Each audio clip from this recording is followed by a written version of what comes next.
After a 2-year break and a complete redesign, is the Motorola Razr 2022 finally a foldable phone that I can recommend? Let's find out. It's quite hard to believe that it's been 4 years since the tech world's collective jaws dropped as the first foldable phone was launched. And it's quite remarkable to see how little the wider market has changed in the time that's passed.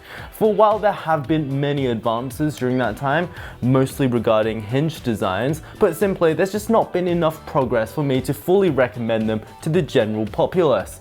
I mean, yes, the idea of being able to fold your phone is very exciting, even for a non-tech obsessed person, but the additional cost, compromised battery life, fragile hinge designs, and super delicate screens in combination has meant that there's no way in good conscience that I can recommend a foldable to a normal person. But this phone might be different, because initially launched exclusively in China, the demand for the 2022 Razr from enthusiasts in other markets was so immense that Motorola has now brought it to Australia and Europe. And now I've been using this for a few weeks, and here are my thoughts. Firstly, although some might say that's pretty unimportant in the grand scheme of things, the packaging for the Razr is pretty special. I feel that nowadays the smartphone market has matured so much, the manufacturers seem to rehash the same packaging again and again, but with a foldable, I guess, the Motorola, I thought that was time to experiment. So we've got this lovely, very dense box here with the Razr logo on top,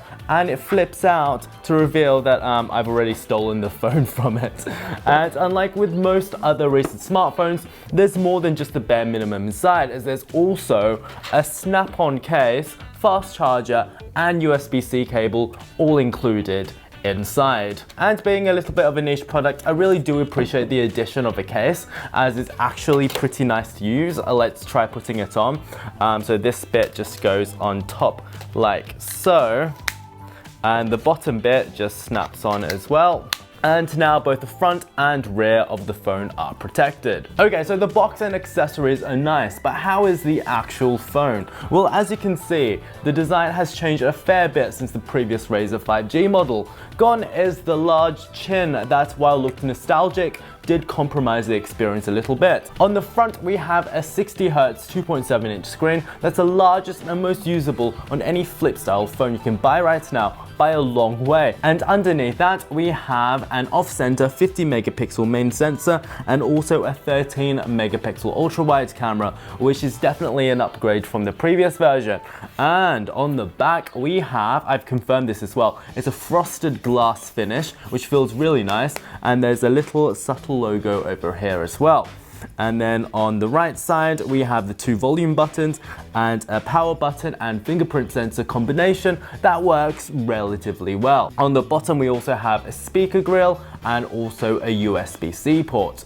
But now let's open it up and see what we've got inside, because we have a 6.7-inch Full HD screen, and it runs at up to 144 Hz. And it's quite a peculiar shape as well. As you can see, the top and bottom of the display are both slightly curved. And there's also a little punch hole camera at the top where there is a 32-megapixel selfie camera.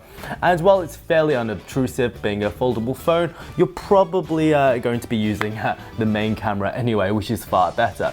So let's just talk about the hinge now. And I'm just going to say it, but I think that this might just be the best hinge on a foldable phone on the market right now, because unlike the previous model, as you can see, it stands at basically any angle you want it to be at, which is very useful for applications like taking photos when you don't have a tripod, and also for tabletop use when you're just browsing the internet or something. In addition to that, the teardrop folding mechanism, which might be a little bit difficult to see, means that there's far less of a crease than competitors, and it's a little bit less prone to cracking because the radius is a little bit wider when closed. And while you can still feel the crease a little bit, it's barely there, and in 99% of daily use cases, it doesn't really bother you at all. And while we are talking about the hinge, it opens in a very nice and positive way that's pretty smooth throughout the movement. And while it can be definitely a little bit difficult trying to open the hinge with one hand, it's not impossible, and closing the phone is very easy as well. Okay, so we know that the Hinge is great, but how are the screens? Well, the main screen is a Full HD OLED panel with a refresh rate of up to 144Hz, and it's pretty impressive. So it's a fair bit wider than the units found on some competitors, so it's definitely a bit more spacious, and it supports the HDR10 standard and also 10-bit color, which is fantastic. But what really impressed me was how bright the panel can get. When you put it in automatic mode, it can go over 1000 nits, which means that you basically won't have any issues with it using the phone outside. And while it doesn't quite reach 144Hz in most situations outside of gaming, I believe that it usually settles at 120 when in motion, and it feels remarkably smooth. It feels like butter essentially. And it's basically up there with the best screens on the market. What's perhaps more interesting though is the front cover display, as this is pretty unique. It's a 2.7-inch OLED display with a resolution of 573 by 800 pixels, and while that might sound a little bit unremarkable, especially at 60Hz and its 370 nits max brightness, it's what it allows you to do that makes it truly impressive. Because unlike with some competitors, you can run actual apps on this screen beyond seeing the time and basic notifications like so. For example, here is YouTube running on the front display, and it works pretty well. Now let's try another app. Let's try Instagram. And while it doesn't work perfectly due to the less than tall display, as you can see, it runs the app just fine. And finally, let's also try Google Maps. And as you can see, you can basically navigate your way around town using just the front display, which is very useful. So what I basically found is that the front display is perfect for responding quickly to a notification or listening to a video while you're doing something in the background at the same time. And of course, if you really do want, you can run larger apps and games on the display. Let's give some a go. Let's try Subway Surfers. As you can see, it runs perfectly fine. It's a little bit odd, but it works well. And of course, you can also play Asphalt 9 on it, but it is a little bit challenging to do so. As you can see, you can play any game you like on the front display, but that's more of a novelty than anything else. However, being able to use such a small power-sipping display also has allowed me to stretch the battery life further, as I haven't needed to turn on the main display quite as much. And also, while we're here, we should also talk about how easy it is to use the custom Motorola software on the cover display. For example, I've got Raise to Wake on, and it works fairly well if you're used to, I don't know, an old Apple Watch for instance. It's a swipe up to see all of your notifications, and you can also respond to them if you like. It's a swipe down for Control Center, and you can adjust all your settings like so as well. If you swipe across, it will take you to all of your apps that you've selected to run in this particular screen, and also another swipe across to see all of your contacts, of which I have none. You can also set certain apps to flow between each display. For example, if I'm playing a YouTube video here, I can then open the phone and it'll take me to the video over here like so. So the Razr runs a very stock Android 12, but 13 is coming very soon.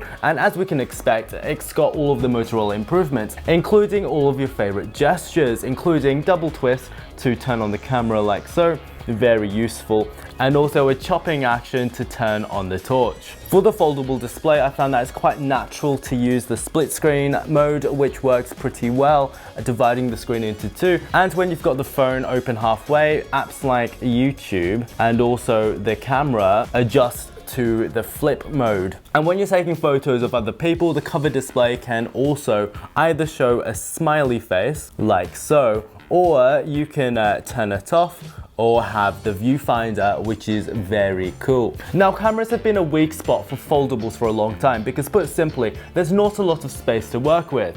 Because of this, I'm very positively surprised with how good the cameras are on the Razr. Firstly, let's get the negatives out of the way. The inner selfie camera is a little bit ordinary, but it doesn't really matter because it's a foldable, and it's the outer cameras that you'll actually be using. So the ultra-wide camera with a 13 megapixel sensor is okay. It takes decent enough images, and it's also used for taking macro shots. but it's the 50 megapixel camera that's the star of the show. It's pretty much competitive with the best cameras on the market right now, and it compares quite favorably to the current iPhone's cameras. In the day, the photos are pretty sharp, it's got great dynamic range, and are pretty colorful. The sensor isn't the largest, so it doesn't have that much natural shallow depth of field, but the portrait mode does look as good as it does on normal phones. The night mode, surprisingly, is very good too. There's good detail, not too much noise, and most of all, doesn't look too artificial like how many smartphone night modes do. What's really great with the cameras though is how versatile it is, because put simply, it's a foldable. So not only can you get shots that you simply can't with other phones by using it like a tripod like so, but when you're using the main camera to take selfies, not only is it far better than any normal front-facing camera, but you can even use the wide camera to make sure that all of your friends are in the shot as well, which is very impressive. Put simply, being able to take ultra-wide selfies means that you can fit everyone in the photo without having to compromise the quality of your normal selfies. So for people with a lot of friends, this could be game-changing. The video on the main camera as well is very good too, and the stabilization is pretty impressive. So this could arguably be the best phone in the world for vloggers. And now we come to performance and battery life. With the flagship Snapdragon Series 8 Gen 1 processor, not only is it the fastest foldable that you can buy, but it really feels it too. The performance is simply incredible, and it just runs whatever I throw at it. Being such a small phone as well, you might think that the trade-off would be battery life though. And surprisingly, that's not the case. Even with a 3500 mAh battery, it easily lasts an entire day for me. I believe that this is achieved through both wicked optimization and also the fact that the front cover screen is just so damn useful. Being able to perform basically 50% of all of your mundane tasks on this little power-sipping screen has allowed the Razr to outlast many other foldables. So finally is the Razr 2022 a foldable that I can recommend to normal people? Well, with its great performance, pretty good battery life, improved durability, and remarkably attractive price in Australia at just $15.99, more than $1,000 less than the original version, I would probably have to say yes. I don't believe that there's been a foldable with less compromise than this one. If you've got any questions, be sure to comment them below. Make sure that you like and subscribe, and also be sure to follow me on all of my socials. And on that note, toodaloo.